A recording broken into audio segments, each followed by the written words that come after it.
Hello everyone, myself Professor Khemchand Surana.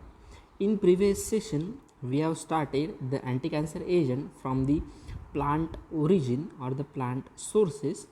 In that, we have seen there are four subclasses of these anti-cancer agent from plant origin. In the first class that we have seen, that is what vinca alkaloids, and second is what camptothecin alkaloids.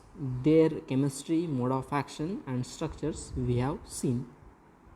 Now in today's session we'll start the third subclass of these anti-cancer agent from the plant sources, that is what epipodophylotoxin. So first already we have seen, that is what vinca alkaloid, second is camptothecin derivatives, third one is epipodophylotoxin. So these are what semi-synthetic glycosidic derivative of podophylotoxin. So epipodophylotoxin are what semi-synthetic glycosidic derivative of podophylotoxin. The major component of the resinous podophyllin isolated from the dry root of the American mandrake or the mayapple plant called as a Podophyllum peltatum. So this is what the source called as a mayapple plant, which is what Podophyllum peltatum, or we can also call American mandrake or mayapple plant. So which is what dried root. So although these compounds are capable of binding to tubulin and inhibiting the mitosis process, their primary mechanism of antineoplastic action is topoisomerase second alpha poisoning. Okay, as already in introduction part we have seen, so these drugs were called as what anti-tubulin agent or antimitotic agents. So if there as we know, the mechanism of action is what inhibition of mitosis process, but their primary mechanism of antineoplastic action is what poisoning of topoisomerase second enzyme. So topoisomerase second enzyme as well as topoisomerase 1 enzyme is required for what DNA synthesis. Okay, once the poisoning of these enzymes has been occur, whatever the process of new cell formation or the cell multiplication has been stopped. So the topoisomerase second has a two distinct DNA dependent binding site. So this is what these enzymes having what two basic binding sites for what epipodophylotoxin. So one within the catalytic domain and second within the N-terminal adenosine triphosphate, means what ATP binding domain. So there are what two binding domains. So one is what your catalytic domain will be there, and second is what N-terminal adenosine triphosphate binding site. So epipodophylotoxin once they bound to the particular enzyme, okay, the toxin stabilize the cleavable ternary drug enzyme DNA complex. Okay, so whatever these drugs were bound to the enzyme, and these toxins means epipodophylotoxins, they were stabilize the cleavable ternary DNA enzyme complex and stimulating the DNA ligation but inhibiting the resealing. Okay, so they were whatever the ligation process has been stimulated, but the resealing process, okay, means after nicking of DNA, cutting of DNA, the resealing has been occurred. This resealing process has been inhibited. So DNA topoisomerase fragments accumulate in the cell, ultimately resulting in the apoptosis. Okay, whatever the fragments form between this DNA topoisomerase, okay, this topoisomerase is required for what DNA synthesis, which accumulate into the cell. Okay, so these fragments were accumulated into the cell and which results into the apoptosis process. The RNA transcription processes are also disrupted by the interaction of epipodophylotoxin with topoisomerase second alpha. Okay, so also one more mechanism is what by RNA transcription. Okay, so RNA transcription process is also inhibited or disrupted, okay, by these epipodophylotoxin by the interaction with the topoisomerase second alpha enzyme.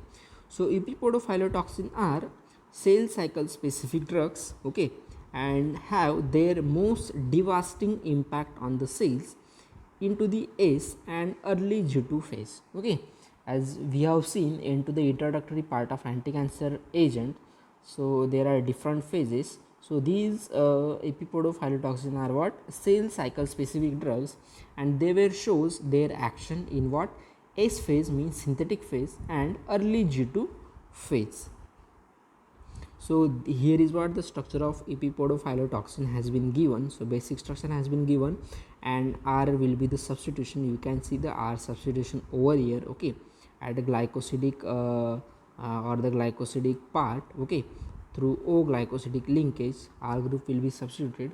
So there are two examples of these epipodophylotoxin, etoposide and teniposide, okay.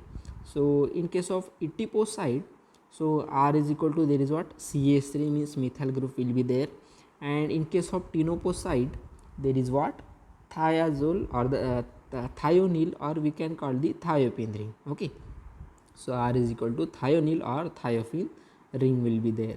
So this is what only difference between the etoposide and tenoposide. R is equal to CH3 and thionyl ring, okay. So structurally there are what? Two marketed epipodophylotoxin. We have seen the structures. Examples are what? Etoposide and tenoposides.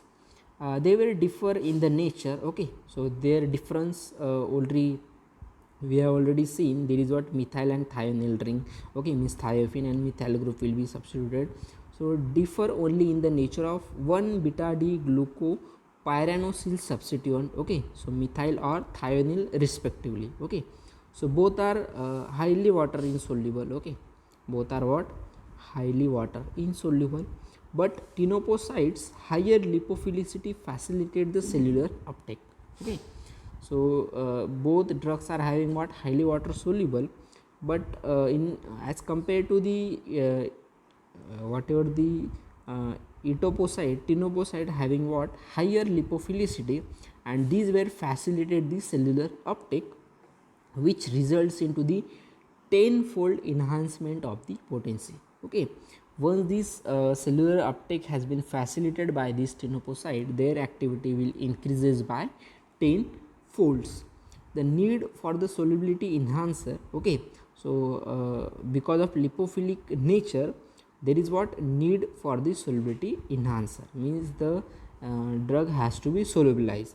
So different solubility enhancer has been used, such as polysorbate 80, okay, we can also call twin 80 in case of etoposide, or polyhydroxyethylated castor oil, okay, cremophore EL in case of tenoposide, okay. So in intravenous formulation puts patient at high risk for hypersensitivity reaction that can manifest the hypotension and thrombophlebitis, okay. So because of these solubility enhancing agents, okay, what are the risks for hypersensitivity, okay, that can be manifest, okay, as a hypotension or thrombophlebitis. So epinephrine or the antihistamines and the corticosteroids are often co-administered with these epipodophylotoxin to minimize the risk, okay. A water-soluble phosphate ester analog of etoposide can be administered in standard aqueous vehicles, okay, permitting higher doses than oil-modified formulation would be allowed, okay. So whatever these water-soluble phosphate ester analog of the etoposides, they were what?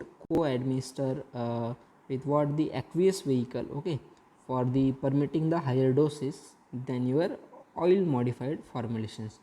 The phosphate ester is rapidly cleaved to the free alcohol in the blood. So this is what about the chemistry of epipodophylotoxin. Now we'll move to the mechanism of action of epipodophylotoxin. Already we have discussed these epipodophylotoxin is what? Cell cycle specific drugs in S as well as G2 phase. So these blocks into the late S and G2 phase of the cell cycle through inhibition of topoisomerase second. So how they will act? They will act in what? The S as well as G2 phase and inhibiting the topoisomerase second enzyme. So here there are two diagrams has been given. Diagram A, which is what? Normal catalytic cycle of topoisomerase, and B is what? Etoposide leads to double strand DNA break, Okay, so the role of topoisomerase second is what, to synthesize the new DNA molecule, okay, by using this topoisomerase second. So these topoisomerase were form the non-cleavable complex with double stranded DNA, and once this non-cleavable complex has been formed, okay, it has to convert into the cleavable complex, which is transient cleavable complex, and they has to separate out, okay, as a single form of topoisomerase as well as DNA double stranded DNA. Okay, so this is what the normal catalytic cycle. Okay,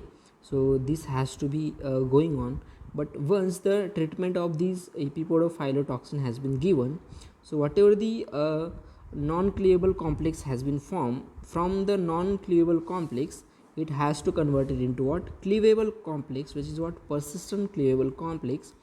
At this target, the etopocytes were bind and form the complex with these non-cleavable complex of topoisomerase second and double stranded DNA.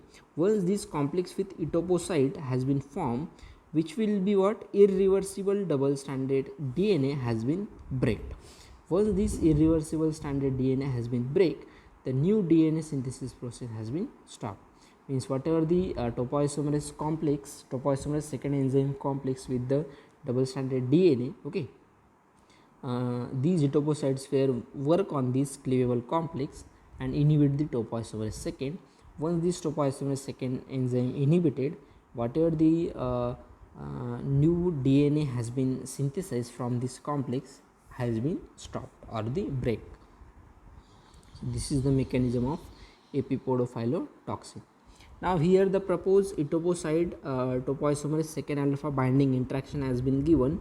So this etoposide structure has been bind to the asparagine 373 protein, which interacts with what, catecholic analog, okay, then tyrosine 804, okay, then lysine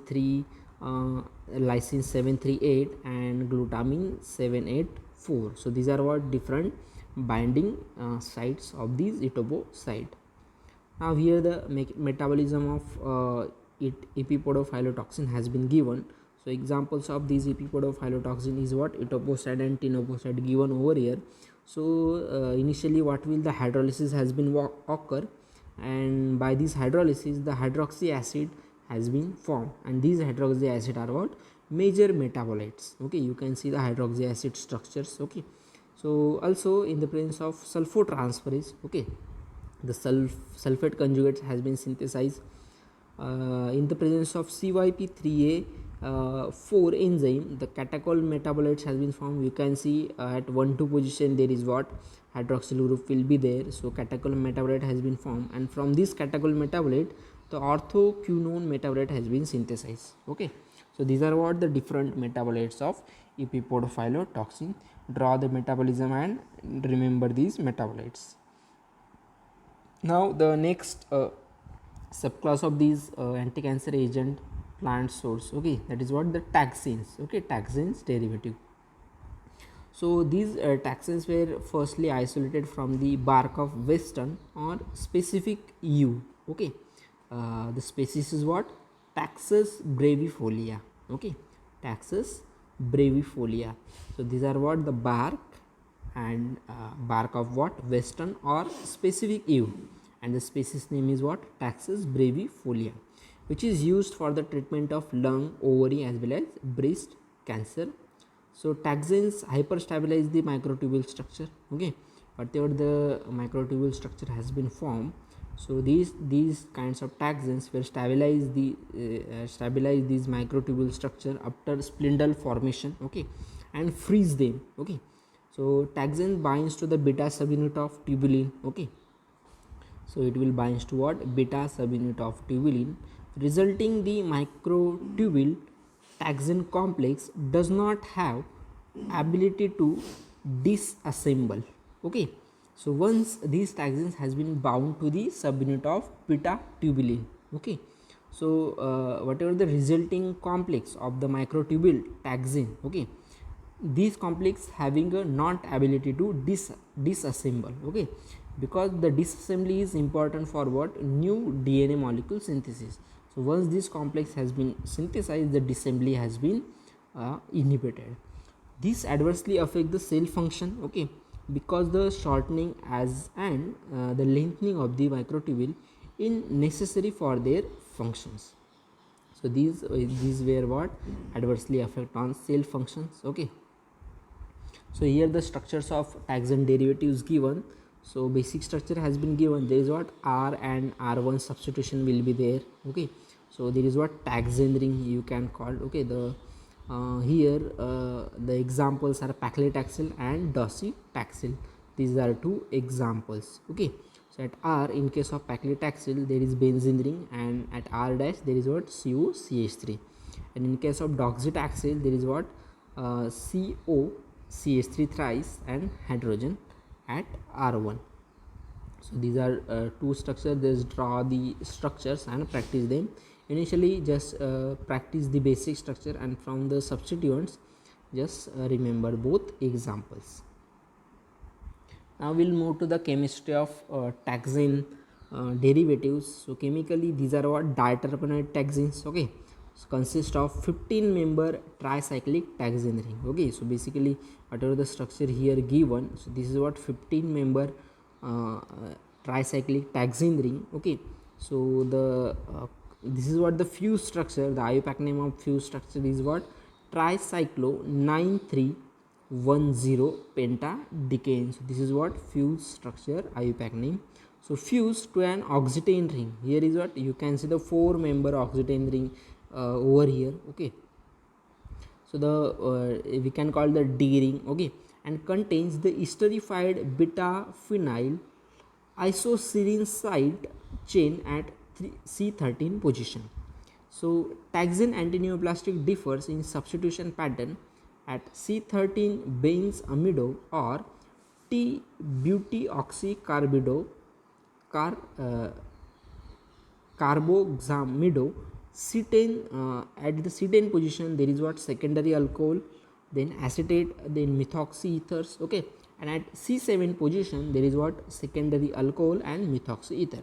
So these are what? The three different positions, that is what? C7, C10 and C13. At all these positions there is what? Different substitution pattern will be there in case of taxane antineoplastic agents. The taxane ring system is often conceptually as having a northern or southern halves. So basically these drugs are having what? From the northern or southern halves. The southern segments here at what? There are two segments you can see into the basic structure, okay. This is basic structure, northern as well as southern halves. So in case of southern segments, the critical to receptor binding, whereas the northern section ensures the proper conformation of essential function. So this point has been asked in examination, also in important as per your GPAD examination, okay. So southern segment is what? Critical for their receptor binding, whereas the northern section is for what? Proper conformation of essential functional group, okay. Just remember this difference, including the C13 isoserine site, okay. C13 isoserine site, the benzoyl acetyl ester at C2 and at C4 position respectively, and the intact oxetane ring. So these all substituents on to these taxane, these are what? Necessary for their conformation of the molecule as well as binding to the receptors. So the paclitaxel interacts at the beta tubulin binding site in folded T or butterfly type of conformation will be there, okay. These paclitaxel initially what will happen? They will interact with the beta tubulin, okay, into what? T or butterfly type of conformation that places C2 benzoyl as well as C3 benz amido group in close proximities. Their independent intermolecular engagement with a critical beta tubulin plus histidine residue perfectly poisoned between them keeps from the interacting with one another. The oxytocin ring of the taxane, although capable of enhancing the receptor affinity through hydrogen bonding, it believes to serve a more critical role in the properly orienting the C4 acetyl moiety for interaction with its hydrophobic binding pocket. The C1OH, okay, also promotes the conformational stability through intramolecular interaction with the carbonyl oxygen of the C2 benzoyl moiety. The area of the paclitaxel structure where steric influence for most critical to receptor binding have been identified. Here the chemistry has been finished. Just write down all the points of this chemistry, okay, and just try to remember. Now we'll move to the metabolism of paclitaxel. So here the paclitaxel has been metabolized into the different metabolites, okay. So initially it leads to what 2-hydroxypaclitaxel metabolite by CYP3A4 enzyme. So again, in the presence of CYP3A4, it will converted into the 3-hydroxypaclitaxel, and by CYP2C8 it will convert it into 6-alpha-hydroxypaclitaxel, which is major metabolite. This 6-alpha-hydroxypaclitaxel is what major metabolite. Again, this 6-alpha-hydroxypaclitaxel in the presence of CYP3A, it will convert it into 3-6-alpha-hydroxypaclitaxel. So this is what the metabolism of paclitaxel. Now we'll move to the metabolism of taxane analogs, that is what docetaxel and carboxytaxel. So docetaxel is CYP3A4, okay. So docetaxel will convert it into the hydroxydocetaxel by using CYP3A4, and this carboxytaxel by using this 3YP3A4 enzymes, okay, it converted into 10-dismethyl carboxytaxel, which is active metabolite, and 7-dismethyl carboxytaxel, which is active metabolite, okay. Again, by using this CYP3A4 or 5U enzyme, it will convert it into 7-di-dismethyl carboxytaxel. So these are what the active metabolite. So overall here the 10-dismethyl carboxytaxel and 10-di-dismethyl carboxytaxel, these are active metabolites. Also this 7-dismethyl carboxytaxel is active. Now here is what the mechanism of action of taxane, okay. So again two diagrams has been given, so figure A and figure B. So figure A is what normal mitosis process has been given, okay, from metaphase to anaphase, okay. So in metaphase basically what will happen, so whatever the chromosomes were segregated, aggregated, okay, and their spindle formation will be there, okay. Once the spindle formation will be there, the tubulin molecule were stacked to form what mitotic spindle, okay, and it leads to what anaphase. Into the anaphase there is what cell division has been occurred. So the spindle dissolves after the anaphase and allowing the cell divide, okay. Whatever the into the anaphase these spindle has been divided, means dissolved, okay, and divided into what the different cells. So this is what the normal mitosis process. In figure B, the mitosis process has been blocked by the paclitaxel. So again, so in metaphases the chromosome were segregated and spindle has been formed. So unusually the stable tubulin molecule stack and fail to depolymerize, okay. So whatever the spindle has been formed, these paclitaxel molecule were come to these spindles, okay, and they were frozen or bind to the spindle and frozen the spindle molecule, okay, and at this stage the cell where remains, okay, into the metaphase as it is, and they were not shifted to the anaphase, okay, for their multiplication and dividation into the multiple cells, okay. So unusually the tubulin molecules were stacked and failed to depolymerize, okay, because of these paclitaxel molecule. Once these molecules were depolymerized, okay, they were not lead to the anaphase for their multiplication as well as cell division. So this is what the mechanism of action of taxane derivatives. Now here the anti-cancer agent from plant origin or plant sources has been finished. In next session we will start the new major class of this anti-cancer agent, which is what hormonal therapy will start. Till that, thank you and happy ending.